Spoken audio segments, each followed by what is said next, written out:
Hello and welcome to Shape the System, where we find and tell the stories that help people to rethink the way the world works. We interview people from all over the world who are helping to change our systems for the better. Shape the System is an independent podcast with support from KPMG High Growth Ventures, who help ambitious founders and their teams scale up for success. More about KPMG High Growth Ventures after the interview. We hope you enjoy this episode. Hi everyone, welcome to Shape the System. Today we are joined by Simon Doble. I got that right? Doble, I have. Yeah. Great. From SolarBuddy, and we're just going to dive straight in. Simon, love to know a little bit more about SolarBuddy and what the problem it's solving, and really help us to understand the problem space. Sure. So SolarBuddy is an Australian charity. We started in 2016 with the aim to raise awareness about an issue called energy poverty, right. Which I had been working in previously to start in SolarBuddy. And our aim is to raise awareness globally and have a conversation about energy poverty and how it affects so many people. Sure. And then actually create solutions through engagement to help children that suffer from energy poverty. Okay. And so energy poverty, I'm sort of connecting the dots, but it's not a term specifically that I've heard of previously. So talk through it. Sure. So there's different scales of energy poverty. We work in extreme energy poverty. It affects approximately 1 in 5 people on the planet. Yep. When the sun sets, they're in complete darkness. Right. They have no consistent or reliable source of electricity or energy at all. Right. So they're burning kerosene lanterns inside their homes. Right. They're still setting fires to cook with and heat and often see inside their homes, Yep. which obviously the air pollution is toxic and very, very bad. So that's that element of energy poverty all the way up to even in indigenous communities in Australia, there's energy poverty where they're still running diesel generators. There's no consistent supply of electricity, mains grid electricity. So there's a huge problem. Like I said, 1 in 5 people on the planet, approximately 1 billion, 1.4 billion, depending on the stats that you read, right. are directly affected by extreme energy poverty. Sure. Predominantly sub-Saharan Africa, right. Remote India, Southeast Asia. Yep. And then so you talked a little bit about some of the challenges. This is extreme energy poverty is happening at night. So it sounded to me like people are trying to solve that problem with solutions that create other problems. Mm-hmm. But in the absence of even having any solution at all, there's a knock-on effect of this energy poverty. And I guess in a world where we're used to switching on a light and there's energy, and it's not even a thought that crosses the mind. What happens when people, let's assume that they don't even have access to energy at night at all? What's the knock-on effect of that? It's huge. So we in SolarBuddy and in energy poverty as a whole, we work in 4 pillars, and we identify them as environmental, economic, a health pillar, and we work in an educational pillar. Sure. So the big knock-on effects are definitely within those 4 pillars. Environmentally, people that live in energy poverty are consuming kerosene, which produces what we call black carbon, which is right. the worst form of carbon for the environment. Huge impact on the environment. Statistically, they generally say that if we took every kerosene lantern out of operation in sub-Saharan Africa, it'd be equivalent of taking every car off the road in Germany. Wow. That's the amount of pollution. It's from these very small but huge number of kerosene lanterns. And then you've got the deforestation effect as well. Mm-hmm. People walking tens of kilometers to get the firewood and what have you to cut down trees. So just let me understand, these kerosene lamps, they have kerosene in them? They've got some other fuel in them? No, they use kerosene, which right. is a byproduct of oil. And it's very, very toxic. Right. I've lived in homes that are illuminated by these kerosene lanterns all over the world. Right. And, within a few minutes, your eyes are running, your nose is running, you're coughing. It's god awful. Right. Yet the families that I was living with were not affected in the slightest. They're just used to it. It's just the way it is. So it has a huge impact on the environment. Economically, yep. families that live in extreme energy poverty, they spend between 25 and 40% of their very, very low income right. on energy needs, right. which is to cook or see and heat their homes. Yep. 40%. Up to 40%, yeah. Wow. Yeah. And if you let's quantify that for people. So average income on a daily basis is X. Sub $2.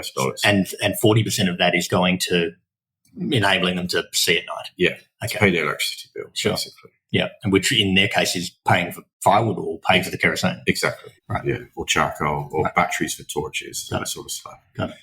So imagine when I talk on stage, I use the analogy of, mortgages and car payments and quite possibly your credit card bills each month. Right. That's the sort of level of expense that these families are spending every day.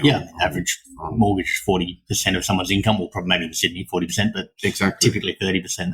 That's an ungodly number. Yeah. So imagine paying that to Energex every. Yeah. So that's the example. Sure.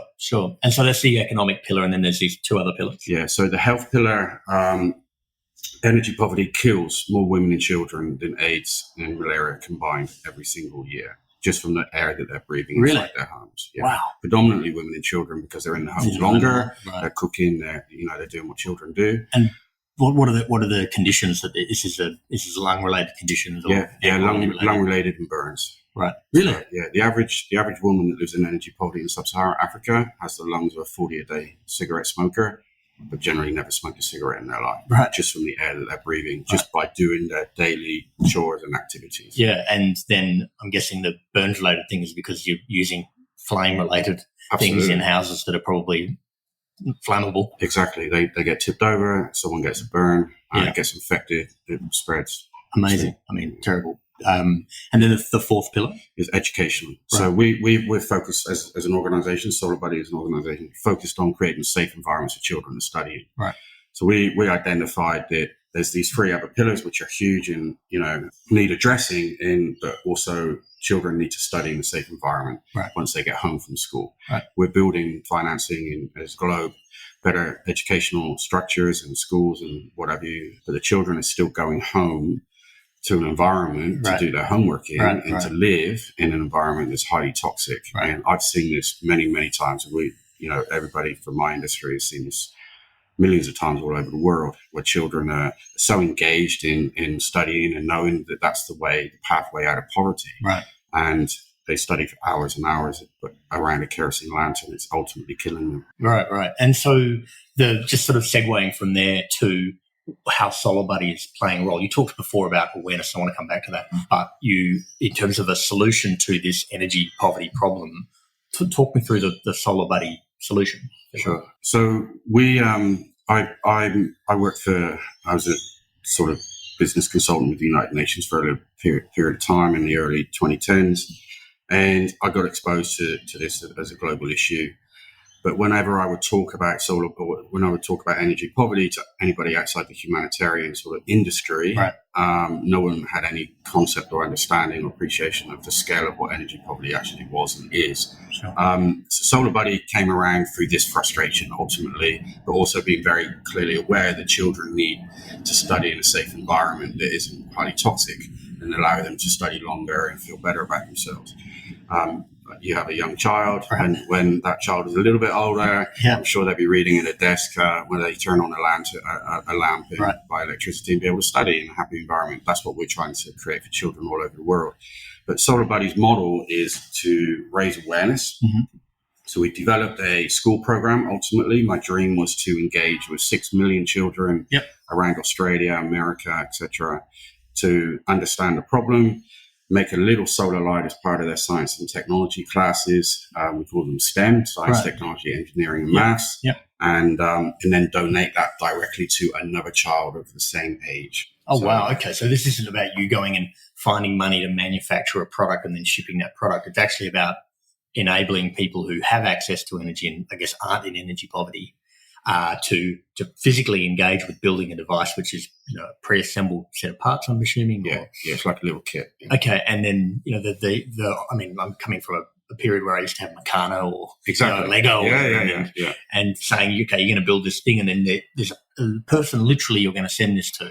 And is that connectivity created as well? Absolutely. Yeah. So they write little letters with every single light. Every single participant that makes a SolarBuddy light writes a letter of inspiration to that child, and then it gets translated when that light is handed over to that child. So, this is sort of at the root of the problem, actually creating someone, not just awareness. I think the empathy might even be that. Absolutely. The right word here is that these children. Well, typically, how old are these kids who are making the thing? And any age from 5 to 15. Yeah, right. Yeah. And so, I'm trying to now.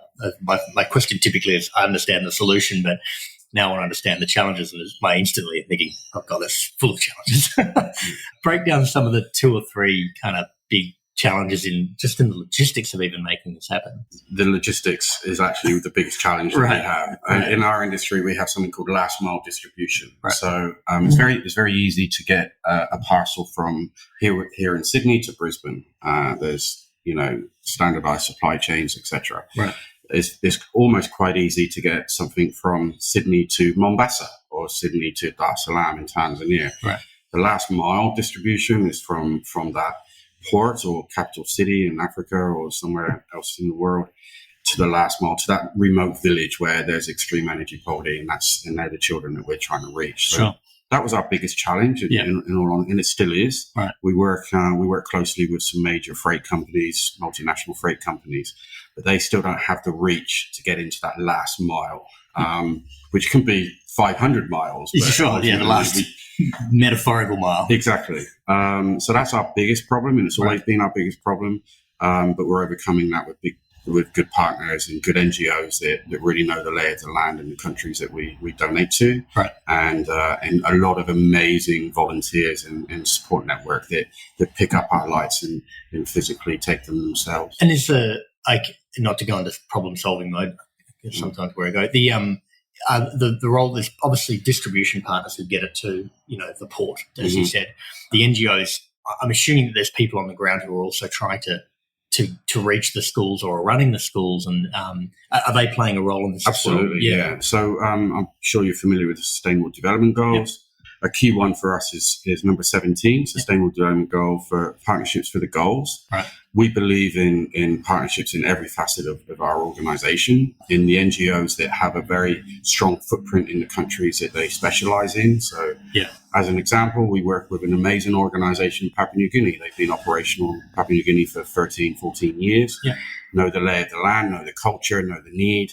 Know how to run an amazing program, have a focus on education in girls and empowerment. So we partner with them. We do what we're really good at. We raise awareness. We create programs. We create engagements. We design the products and the solutions, and our partners distribute them to the children and do that side of it. So it's a fantastic partnership. Yeah, it's an amazing model. I guess we sometimes overlook that a very, relatively speaking, from a technical perspective, simple solution in terms of the device. And I want you to explain the device a little bit to me in a second.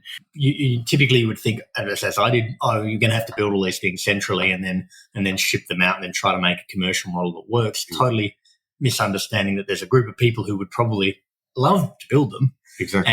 And understand the impact that those are having. And the physical device itself is simple enough that, as you said, a five-year-old or someone in year 5? 5 years old. 5-year-old can build it, which Absolutely. Is amazing. So let's talk a little bit about the device. So ultimately, the SolarBuddy is the person building the light. You become buddies with the person the child that's going to receive the light. That was the essence, the idea in the name. The actual light you've seen online and you see on our website we call that a junior buddy. Right. Because it's for junior age children. Okay. Generally, children under the age of 12 will receive that light. Next year or later this year, we're launching a bigger product, which is called Student Buddy, which is for teenage children. It's a bigger light? Or? A bigger light, charges mobile phones, lasts longer, so more complex to build and that sort of thing. And built by someone older, I'm assuming? Yeah, high school program. So still based around STEM, but a lot more technical, a lot more design element of understanding why it's being designed like it has and how it operates. So a little bit more technical for the older kids to understand a little bit more. Sure. It will still be a corporate program as well, but that's in the future. As in, like a company would say, "Hey, we're going to get our employees to build some of these." Absolutely. Yeah, right. Of course. I mean, they said you wouldn't limit it to just kids doing it. No. We have a huge corporate program already. Being grown every week for the last adults and kids too. Exactly. Well, that's right. That was my idea, right? So basically, the little junior buddy light that we call, it's been designed for children under the age of 12. Yep. And it's very intuitive for them to pick up and use and understand how it will benefit them. It's got a humanized design. It's got little eyes and arms and little feet. So it's something they can clearly understand. Most of these children, that receive one of these lights have never seen anything like it before. Right. So it's like it's literally landed from another planet. Right. So we had to make it so intuitive for a child's mind to sort of integrate. To be able to use or to be able to build, or both? Both. Right. Both. So the children here in Australia, they would have they have like a day education program where the teachers, we provide teacher tutorial resources. Mm-hmm. Teachers learn about the SDGs and energy poverty and global citizenship and empathy and all these different things, which they know anyway. Right. We're just giving them tools around the SolarBuddy model. Sure. And then the children fundraise. Yep. Fundraise per light. Each child fundraises whatever the cost of the light is. And then we send the lights as kits to the classrooms, right, all across Australia. Got it. And then through the program, they learn about how renewable energy works. They learn about different forms of energy. They learn about different elements of poverty and why there is poverty and different things like that. And then at the end of the day, they actually assemble the light. Got it. So they open the light up. It looks like it's complete when they receive it on their desk, but it's actually in bits inside. Right.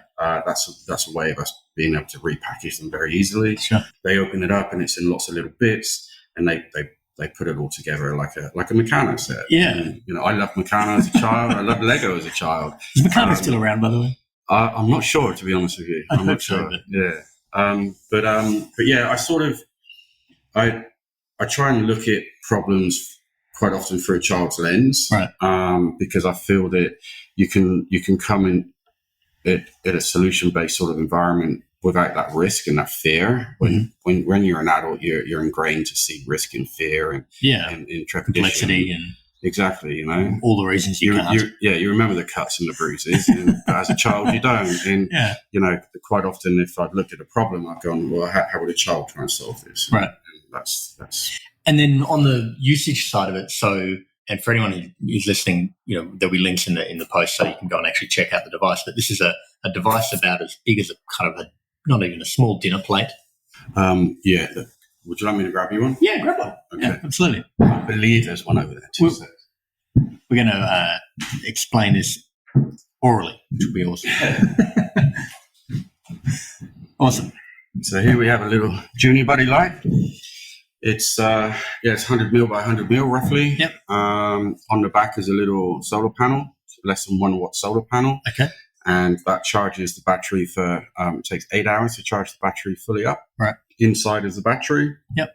And then you turn it on and the light will work for 16 hours. Got it. Okay. There's 4 little holes around the light. Yep. There's 3 main reasons for that.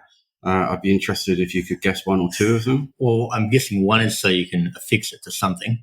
Yep. Right. So that would be one reason. Another would be related to maybe drainage of water if it gets wet. No. So there's 3 main reasons. One is that fixing it to the ceiling to get a downlight action. So we can get more children under one light reading books, which is important.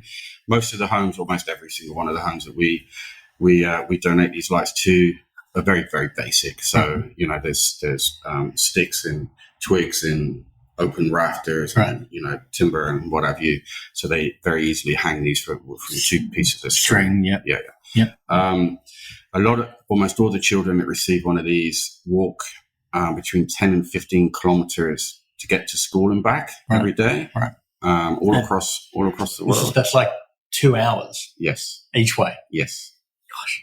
Okay. Sounds like they're using this light to also get home at night sometimes. Yeah. So we designed it so they hang them off their back, them on their backs as they walk to school, which is a perfect place to charge them. Got it.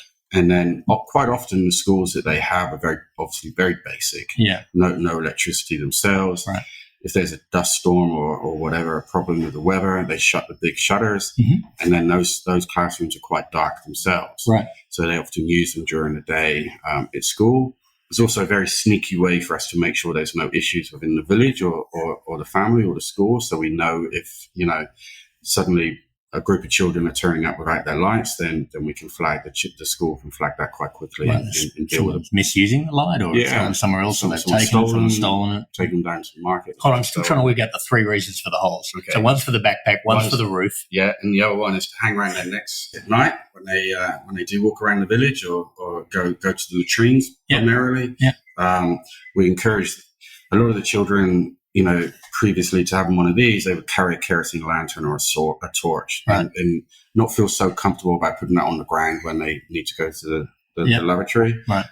So by hanging this around their necks, they got both their hands free, which gives them an added benefit of security, but also encourages them to wash their hands, which is hugely important in a lot of the communities that we work with. Yeah, absolutely. And look, and just to sort of continue the explanation here, so it's a square device. It's about, as Simon said, 100 mil. It's probably about an inch thick, and it's got these 4 holes through it, which enable it to be hung for the variety of reasons just mentioned.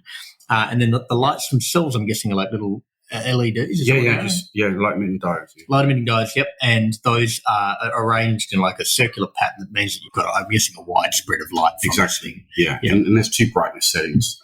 So I don't know this one. Sounds not charged. Yeah. It won't actually work in daylight. Yeah, right. We don't want the children to accidentally leave it on. Use them during the day. So I've covered up the solar panel now. It's mimicking nighttime. Interesting. And that works. So there's 2 brightness settings. That's middle. Yeah. And that's high. Yep. So one is for the highest for moving around the village. Yep. The lower one is for reading. Light reading. And then there's this protective cover around the outside of it for water, dust. Yeah, that's a number of reasons. One is for ingress protection, so water, dust, etc. 2 is where the eyes and the arms and the feet are. So children can see that.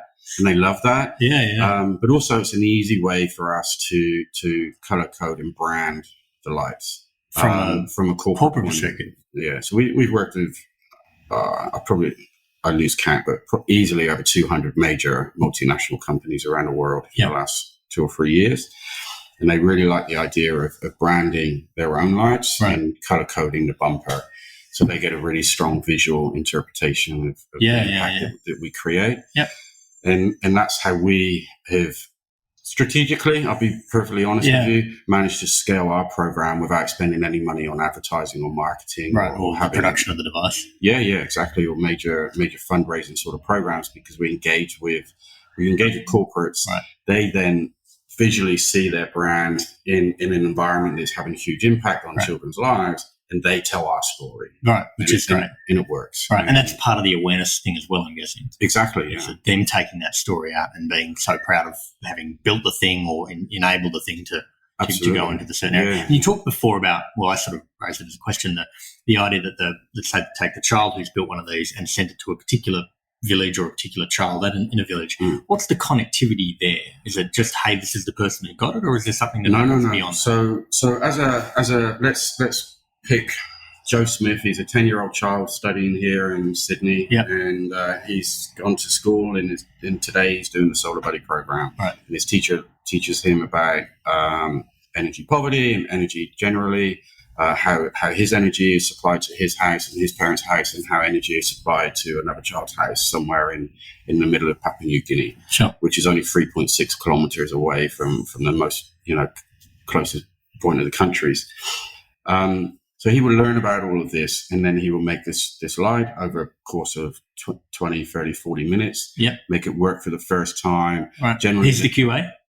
Sorry, is he the QA, or is there someone? No. There's QC post this. Control, yep. But I'll go into that. So he's learned, he's understood, he's had a visual interpretation through videos and whatever about how a lot of children live in the world, and a lot of children live in the world that probably hasn't been exposed to before, which has a huge impact on a lot of these children in feeling like they can be able to do something once they make one of these lights. So they make it. Generally, the teachers would then black out the rooms, and they would sit and read some books, maybe one page each as they go around the classroom under one of these lights, to sort of really try and comprehend how it would feel to have this as your only source of safe lighting. Right. And then after that, they take each light has a template letter wrapped around it. On the back is the instructions on how to put it together, and then the other side is the template for the letter. Yep. And then the child takes however long they would like to take, 10 minutes, half an hour, just to write a beautiful little letter of inspiration to their new SolarBuddy. Right. And that's the initial start of the connectivity. Yep. That letter is then wrapped around the light that child actually made themselves. Yep. So it's a personal gift from Joe Smith. Yeah. They're then, as a classroom, they repackage the lights into our our buckets and then shipped directly to the school that will receive those lights. Handed out to the child. Yep. That child then receives a light, reads the letter, often needed to be translated by our NGO partners and translate the letters. And then we take photos and images and quite often videos of the children receiving them and saying thank you and all that, and bring them back to the school that has made the lights in the first place. Awesome. And do you, I imagine I'm trying to imagine my 10-year-old version of myself. If I've done this once, I would probably want to do more than one of them. Oh yeah, does that happen? Yeah, absolutely. So we have repeat schools. So we have lots of different programs without jumping around, but so our education program has tutorials from grade 1 to grade 12. Sure.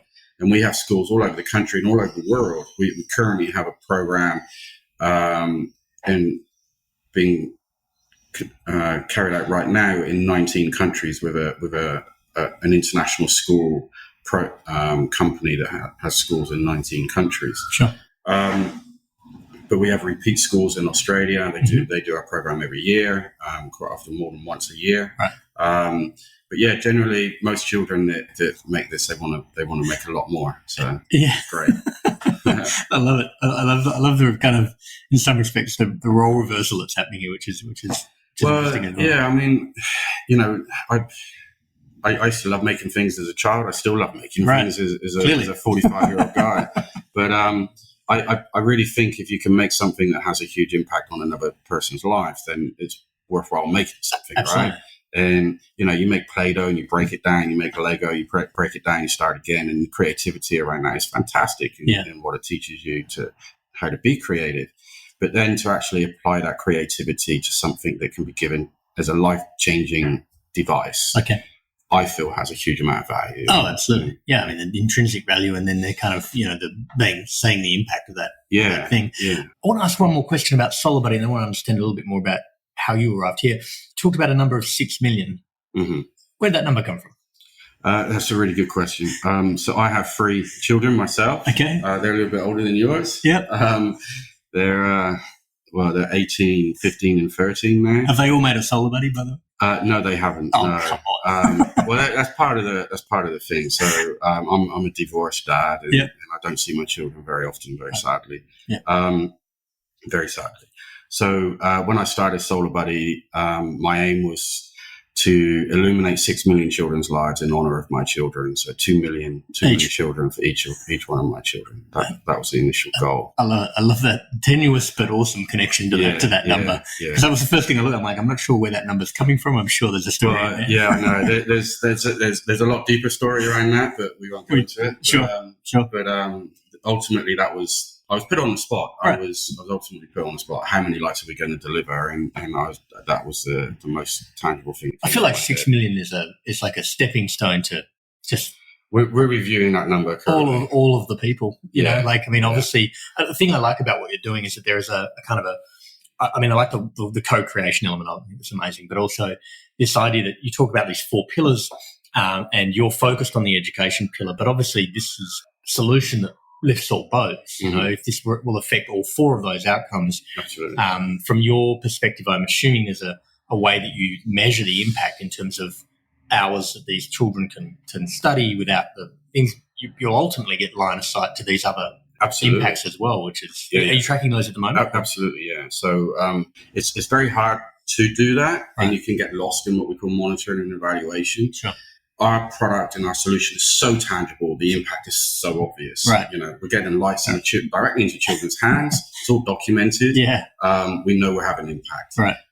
Monitoring that impact on how they're used, how often they're used, et cetera, et cetera. We rely on our NGO partners to do. We provide the lights to our partners. Our partners provide the information back to us. And indications are 78% increase in study hours. We're starting to build an evaluation program now around indoor air quality, how we're improving that, money saved, and lots of other elements to what we do. But we already know children are studying longer, happier. I have contact with principals and teachers all over the world on a very regular basis, feeding back to us the life-changing experiences these children are having, just being able to study safely at night. Whole schools are passing their grade exams. You're right. we have amazing stories that I could tell 100 of. So we'll link out to some of them. I think it reminds me of a wedding I went to once where they talked about Sicilian accounting as when you still have the shirt on your back. You don't need to get too fussed about the numbers. Yeah, that's right. And I think there's an element of that here. I also think the complexity of the device is it's beautifully simple, and people will see that in the links. But is over time, the things that you need to do, the monitoring, will be able to be built into the device anyway. Exactly. How often it gets used, the air quality before and after. I think you ultimately will solve those problems in the teenage version, I'm guessing. How do you know this? Have you been inside my mind? Well, product lead. So let's come back a step. So how did you arrive here? How did you land in SolarBuddy? And when was you set it up a few years ago? 2016. Okay, and tell me about the backstory, the arc of the story that got you to SolarBuddy. Sure. So I read an article. I was going through my divorce, etc., and I read an article in Time magazine that had a headline that said "Energy Poverty: The World's Worst Form of Poverty." Right. This was in October 2011, and it literally stopped me in my tracks. It explained this global issue of energy poverty, over 1 billion people living in darkness, the amount of people dying from it, etc. But to me, it felt like it was solvable. Right. It didn't feel like this awful, complex thing that just was going to go on forever. I felt this was something that there's technology out there, there's an ability to solve something like this. But it resonated with me deeply on a number of levels, emotionally, but also innovatively. And at that moment in my life, I was in a dark place myself. So the metaphorical image of darkness and affecting so many people was like I said, resonated with me. Sure. So anyway, I read this article and it had a massive impact on me. I then sort of took another step and understood a little bit more about the overarching sort of energy poverty issues, not just in the general community, but in refugee camps and different environments around the world. And that took me on a journey. And eventually I found myself inventing a solution for illuminating refugee tents in refugee camps. Right. And I took that solution to the United Nations High Commissioner for Refugees in Geneva. And you were working there at the time? Or No. I had absolutely no relationship just turned up. with them. Yeah, pretty much. Yeah. Okay, sure. So there's a story in that. Is there a door that you knock on? I'm trying to understand how you actually rock up at the United Well, apparently there isn't, but I found it, which is quite funny. The amazing people around me, helping me do what I needed to do. But I guess deep down, I had a strong purpose and a drive. I had a very fantastic invention that I thought was fantastic. Turns out they thought it was fantastic as well. Perfect. And I was totally naive to the fact that there was this long-winded process that you had to go through to get a product or a solution or a model in front of major decision makers within the United Nations. Right. So you had to go to these trade shows and you had to do this and you had to do that. And I had no knowledge of that. Right. I just got on a plane and went. Why is that the pathway in, by the way? I think it's just the filter. Or it's just the way it is. Okay. There's huge trade shows all over the world, in New York, in Brussels, in Budapest, Dubai, where people go and try and, like any other industry, they have a solution or they have products that they want to sell to the humanitarian industry, and it's big industry. I had no knowledge of that.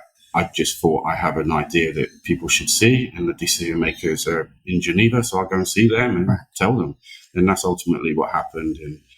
And they liked my innovation. Was the innovation at the time just the physical device, or also the mechanism for building them and getting them there? It was so. Imagine you've all seen the refugee camps on the news, rows and rows and rows of tents in not just famine situations, but civil war situations, etc. And basically, I designed those humanitarian tents are held up by 3 tent poles. Right. The tent poles are hollow. So I used my understanding of house construction is basically the hollow tent poles, like the cavity of a wall. Right. When you build your house, you put wires and piping down in between the cavity of the walls to give you your taps and your electricity. I took that hollow element of the tent pole as that version and incorporated LED lighting and batteries inside that hollow tent pole, and laser cut some windows in it and tested the structural integrity so it didn't break under strain. Yep. And lo and behold, that it created a solution. It was integrated lighting in It was a better tent pole, basically. It's an illuminated tent pole, yeah. Awesome. Yeah. So, unbeknownst to me, that had never been done before.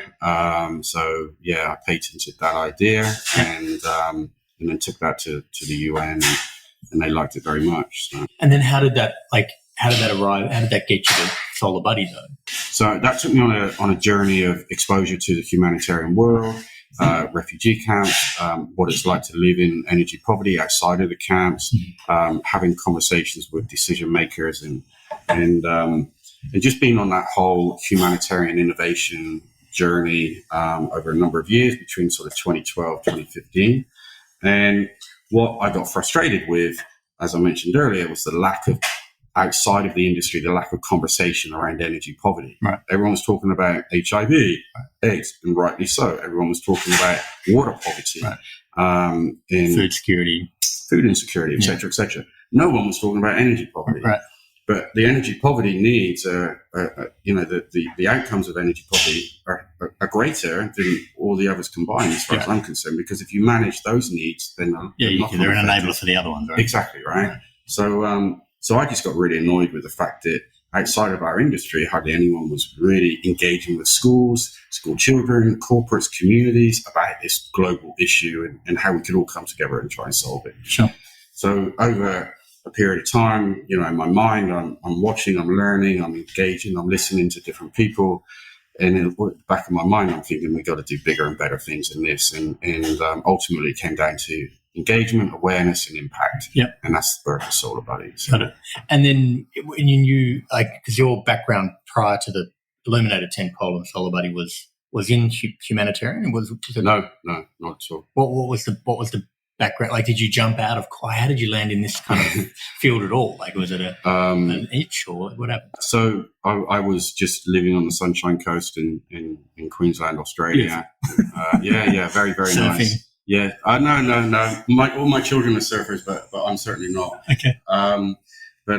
Just living there, and I was happily married and what have you. But then this particular issue happened, and I just needed to change of direction, and I needed to find a purpose, and I needed to find a focus that was beyond me and gave me a purpose in life. And then just a bunch of things lined up by the sound of it. Well, not lined up, but you take a viewpoint into the universe, and the world presents itself differently. Exactly. And you get to look at the world differently. Exactly. And then you choose what you want to do with those pieces. Yeah, I was broken, and I need to put myself back together again. And I thought, well, if I can do that for sounds like it's people, yeah.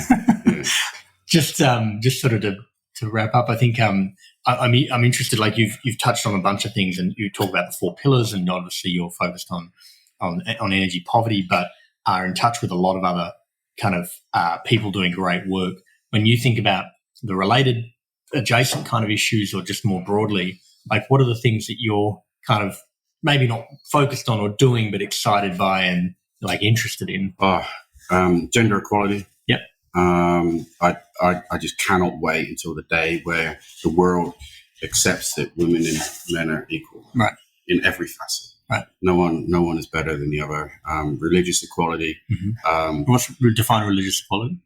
No religion, no particular religion. Right to faith, or choose faith or not. Exactly. Exactly. Okay. And I'm hugely passionate about immigration and equal rights and immigration and equal opportunity. Equal opportunity. And then is there some people or some companies that you admire who you think are just doing great work in those kind of spaces? Oh, there's so many. But I'll name check yesterday. It was an amazing experience yesterday for me. SolarBuddy was charity partner for Salesforce World Tour. I got to meet Billie Jean King, who to me is an idol around gender equality and pay equality. Yeah. There's a book called Drawdown, which is an amazing book. I recommend everyone read it. And it's the top 100 things on how to reverse climate change, not stop climate change, but reverse climate change. Right. And number 6 in that is educating girls out of poverty, which I'm hugely focused on. Yeah. And but listening to Billie Jean King yesterday, so Salesforce bringing amazing people together to have that conversation was really inspirational for me. Yeah. But we work with so many companies around the world that have a huge alignment with the United Nations Sustainable Development Goals. It's a narrative that they're building their businesses around, which which we're very grateful for. Yeah, there's so many, but I don't want to leave anybody out. So rather than start down the road. Probably closing question that I tend to ask is, I find that people who are purpose-led, you sort of talked a bit about, the backstory and the darkness. There's so much to be done.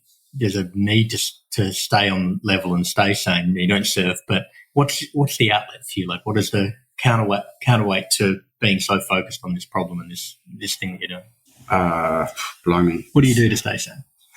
I see the smiles on the children's faces when we give them a light. That's magical, and that's the most amazing experience anyone could ever wish for, and that's what I focus on. Outside of SolarBuddy, there's only innovation and more ideas for SolarBuddy. To be perfectly honest with you, no, that's great. You've fortunately, I think, you've enumerated 1.4 billion. Your initial target of 6 million. I think you've got plenty of life work to do. Yeah. No, we're super focused. I have an amazing team that's so passionate and focused and purposeful on what we do. And we're growing, and our job is to create more awareness, more engagement, and more illumination for children to have a better opportunity to be sat where we are and having this conversation hopefully in the future. So that's our dream. I love it. Well, thank you so much, Simon. It was an absolute pleasure talking to you and learning more about SolarBuddy, and can't wait to check it out myself. Awesome. Thanks so much for having me. It's been great. Cheers. We hope you enjoyed this episode of Shape the System. As usual, if you'd like to suggest a guest, someone that you know who's helped change a system for the better, please go to www.shapethesystem.org, click on the top right-hand corner, then click Suggest Guest. Make sure that you click subscribe so that you get the new episode. Shape the System is an independent podcast with support from KPMG High Growth Ventures. Connects founders to the services they need along their journey. Whether you are looking to refine your strategy, mature your finance function, prepare for a capital raise, expand abroad, or simply comply with regulatory requirements, they provide you with the support you need to drive your business forward.